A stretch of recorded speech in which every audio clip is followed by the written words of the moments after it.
look different, but this one at least can be removed with a Phillips No. 3 screwdriver.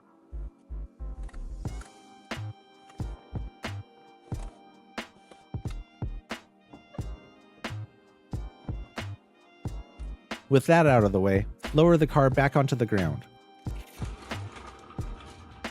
This part of the air intake is secured with 4 plastic pins that can be pulled out with a regular pair of pliers. Each pin is made of 2 pieces, so make sure not to lose any of them. All 4 of these came out in one piece this time. Squeeze the sides of the intake where it connects to the airbox, and it should pop right out. The airbox is held down with 2 10mm bolts.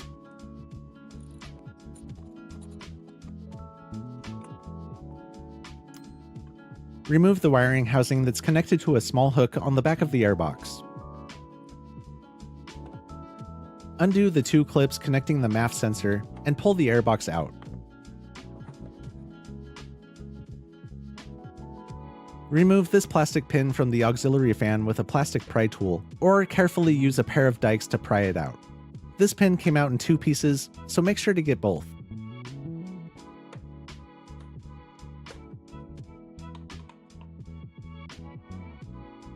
The other side of the fan is secured with a metal screw that can be removed with a T25 Torx. Squeeze to remove the 2 electrical connections on the fan. Also disconnect the camshaft position sensor and tuck all of these wires out of the way.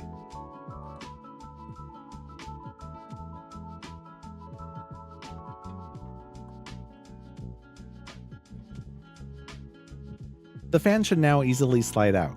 Pull it straight up. Now we have access to the belts.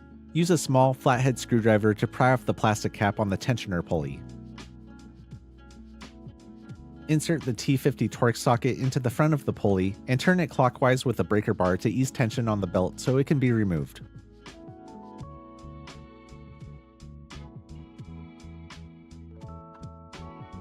Break loose the 4 10mm bolts securing the water pump pulley. With the bolts loosened, the main belt can now be removed the same way as the first belt.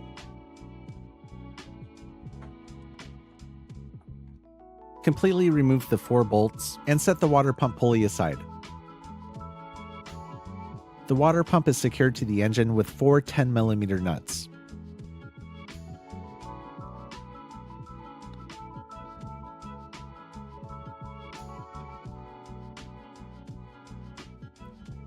The water pump has a pretty tight seal, so you might need to wiggle it out, or you could carefully use a plastic mallet to break it free. This will release the last of the coolant.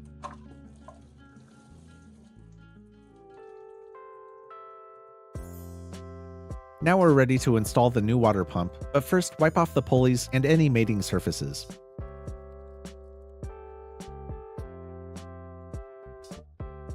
I couldn't get the new water pump all the way in this time until I applied some silicone grease to the O-ring.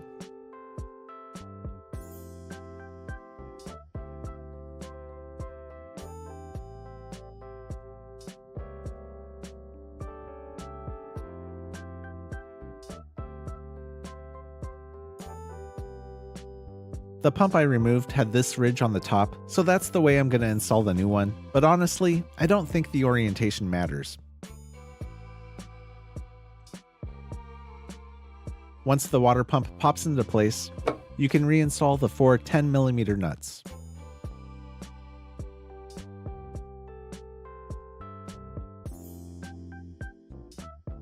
These nuts should be torqued to 7.4 foot-pounds.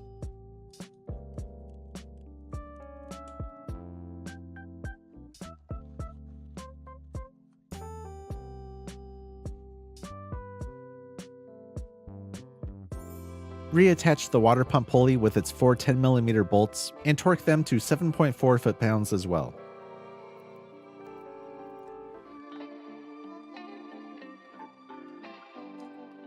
The main belt can be a little tricky to install. Here's a diagram I found that should help. I like to route the belt around all the pulleys except for the power steering pump pulley, then compress the tensioner pulley and fully seat the belt.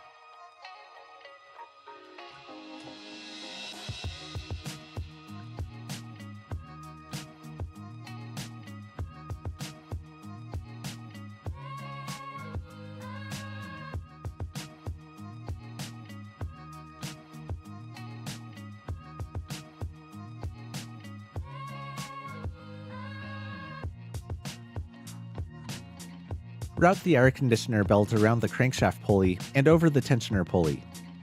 Compress the tensioner pulley and seat the belt around the AC pulley.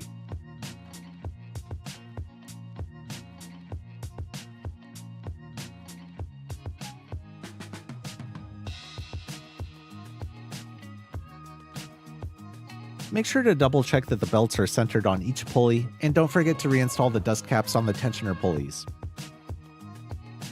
Now the fan can slide back into place, but first, take a look at the retaining clips it needs to slide into at the bottom of the radiator.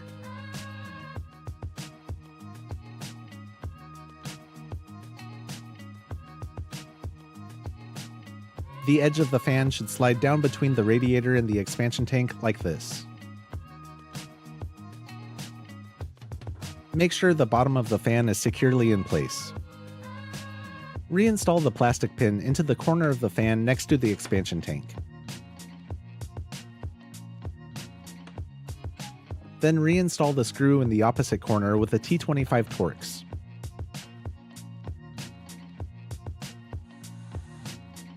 Reconnect the two electrical connectors on the fan and one on the camshaft sensor.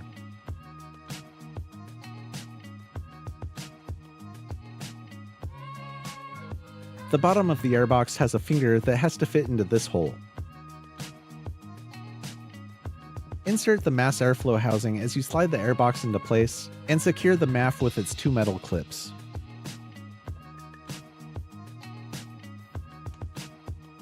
Don't forget to reattach the wiring housing to the hook on the back of the airbox. With the airbox fully seated, reinstall its two 10mm bolts.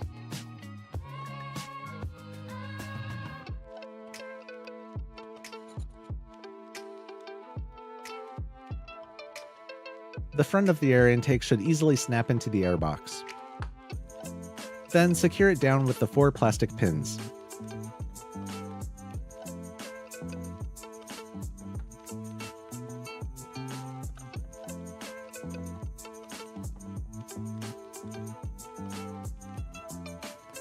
Don't forget to reinstall the belly pan.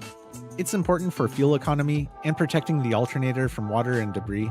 So if yours is damaged or missing, try to find a used one at a junkyard or on eBay like I did.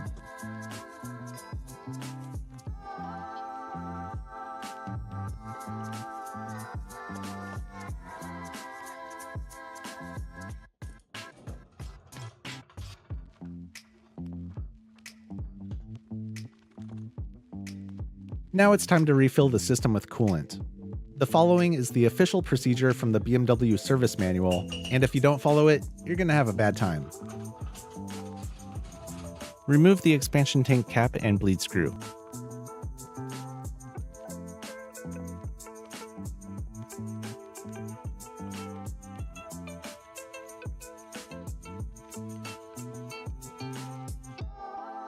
Turn the ignition to on so that the fan works, but do not start the engine.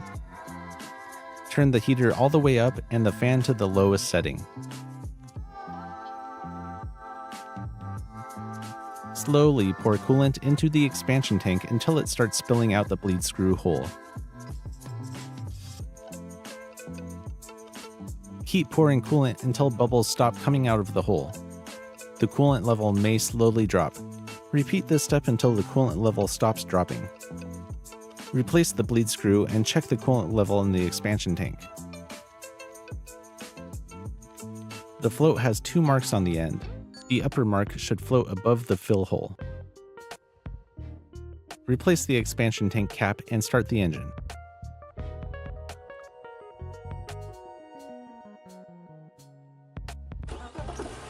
Let the engine idle until the temperature gauge reads normal.